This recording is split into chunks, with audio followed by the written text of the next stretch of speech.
شروع اللہ کا نام لے کر جو بڑا مہربان نہایت رحم والا ہے۔ یاسین، قسم ہے قرآن کی جو حکمت سے بھرا ہوا ہے۔ اے محمد صلی اللہ علیہ وآلہ وسلم، بے شک تم پیغمبروں میں سے ہو، سیدھے رستے پر ہو۔ یہ قرآن غالب و مہربان کا نازل کیا ہوا ہے تاکہ تم ان لوگوں کو جن کے باپ دادا کو خبردار نہیں کیا گیا تھا خبردار کر دو کہ وہ غفلت میں پڑے ہوئے ہیں۔ ان میں سے اکثر پر اللہ کی بات پوری ہو چکی ہے، سو وہ ایمان نہیں لائیں گے۔ ہم نے ان کی گردنوں میں طوق ڈال رکھے ہیں اور وہ ٹھوڑیوں تک پھنسے ہوئے ہیں، تو ان کی گردنیں اکڑی ہوئی ہیں، اور ہم نے ان کے آگے بھی دیوار بنا دی اور ان کے پیچھے بھی، پھر ان پر پردہ ڈال دیا تو یہ دیکھ نہیں سکتے۔ اور تم ان کو خبردار کرو یا نہ کرو، ان کے لیے برابر ہے، یہ ایمان نہیں لائیں گے۔ تم تو صرف اس شخص کو خبردار کر سکتے ہو جو اس نصیحت یعنی قرآن کی پیروی کرے اور رحمان سے غائبانہ ڈرے، سو اس کو مغفرت اور بڑے ثواب کی بشارت سنا دو۔ بے شک ہم مردوں کو زندہ کریں گے، اور جو کچھ وہ آگے بھیج چکے اور جو ان کے نشان پیچھے رہ گئے ہم ان کو قلم بند کر لیتے ہیں، اور ہر چیز کو ہم نے کتاب روشن یعنی لوح محفوظ میں لکھ رکھا ہے۔ اور ان سے گاؤں والوں کا قصہ بیان کرو جب ان کے پاس پیغمبر آئے، یعنی جب ہم نے ان کی طرف 2 پیغمبر بھیجے تو انہوں نے ان کو جھٹلایا، پھر ہم نے تیسرے سے تقویت دی تو انہوں نے کہا کہ ہم تمہاری طرف پیغمبر ہو کر آئے ہیں۔ وہ بولے کہ تم اور کچھ نہیں مگر ہماری طرح کے آدمی ہو، اور رحمان نے کوئی چیز بھی نازل نہیں کی، تم محض جھوٹ بولتے ہو۔ انہوں نے کہا کہ ہمارا پروردگار جانتا ہے کہ ہم تمہاری طرف پیغام دے کر بھیجے گئے ہیں، اور ہمارے ذمے تو صاف صاف پیغام پہنچا دینا ہے اور بس۔ وہ بولے کہ ہم تم کو اپنے لیے منحوس سمجھتے ہیں، اگر تم باز نہ آؤ گے تو ہم تمہیں سنسار کر دیں گے اور تم کو ہم سے دکھ دینے والا عذاب پہنچے گا۔ انہوں نے کہا کہ تمہاری نحوست تمہارے ساتھ ہے، کیا اس لیے کہ تم کو نصیحت کی گئی؟ نہیں، بلکہ تم ایسے لوگ ہو جو حد سے تجاوز کر گئے ہو۔ اور شہر کے پرلے کنارے سے ایک آدمی دوڑتا ہوا آیا، کہنے لگا کہ اے میری قوم، پیغمبروں کے پیچھے چلو، ایسوں کے جو تم سے صلہ نہیں مانگتے اور وہ سیدھے رستے پر ہیں۔ اور میں کیوں اس ذات کی پرستش نہ کروں جس نے مجھے پیدا کیا اور اسی کی طرف تم کو لوٹ کر جانا ہے؟ کیا میں اس کو چھوڑ کر اوروں کو معبود بناؤں کہ اگر رحمان مجھے نقصان پہنچانا چاہے تو ان کی سفارش مجھے کچھ بھی فائدہ نہ دے سکے اور نہ وہ مجھے چھڑا ہی سکیں؟ تب تو میں کھلی گمراہی میں پڑ گیا۔ میں تو تمہارے پروردگار پر ایمان لایا ہوں، سو میری بات سن رکھو۔ حکم ہوا کہ بہشت میں داخل ہو جا۔ بولا کاش میری قوم کو پتا چل جائے کہ میرے رب نے مجھے بخش دیا اور مجھے عزت والوں میں شامل کیا، اور ہم نے اس کے بعد اس کی قوم پر کوئی لشکر نہیں اتارا اور نہ ہم اتارنے والے تھے۔ وہ تو صرف ایک چنگھاڑ تھی، سو وہ اس سے ناگہاں بجھ کر رہ گئے۔ بندوں پر افسوس کہ ان کے پاس جب کوئی پیغمبر آتا تو وہ اس سے تمسخر ضرور کرتے۔ کیا انہوں نے نہیں دیکھا کہ ہم نے ان سے پہلے بہت سے لوگوں کو ہلاک کر دیا تھا؟ اب وہ ان کی طرف لوٹ کر نہیں آئیں گے، اور سب کے سب ہمارے روبرو حاضر کیے جائیں گے۔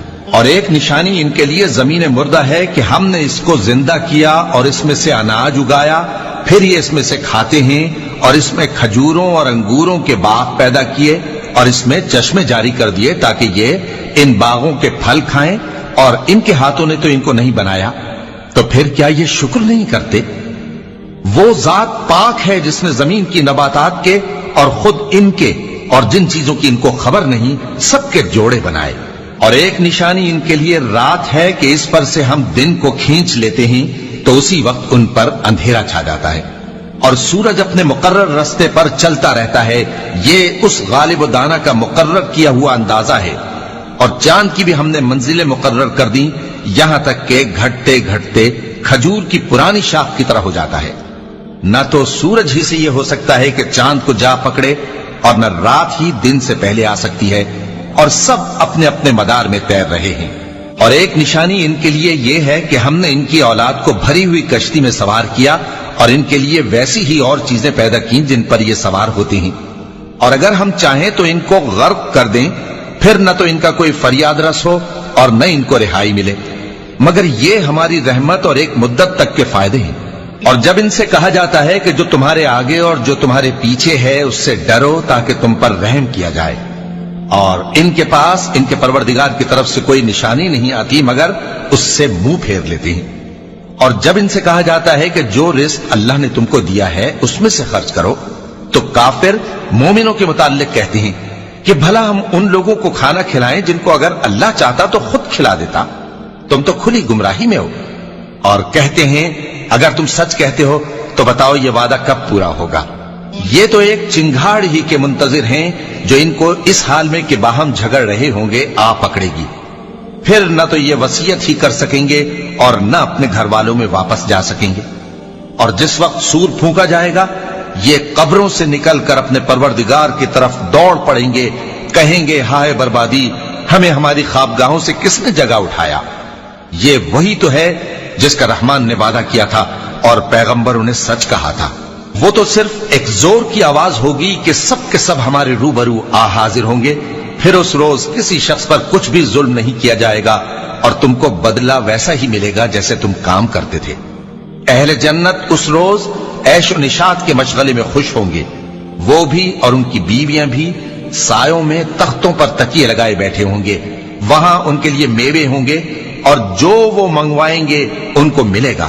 ان کو پروردگار مہربان کی طرف سے سلام کہا جائے گا، اور وہ فرمائے گا کہ گناہگارو تم آج الگ ہو جاؤ۔ اے آدم کی اولاد، کیا میں نے تم سے کہہ نہیں دیا تھا کہ شیطان کو نہ پوجنا، وہ تمہارا کھلا دشمن ہے، اور یہ کہ میری ہی عبادت کرنا یہی سیدھا رستہ ہے؟ اور اس نے تم میں سے بہت سی خلقت کو گمراہ کر دیا تھا، تو کیا تم سمجھتے نہیں تھے؟ یہی وہ جہنم ہے جس کے تمہیں دھمکی دی جاتی تھی، جو تم کفر کرتے رہے ہو اس کے بدلے آج اس میں داخل ہو جاؤ۔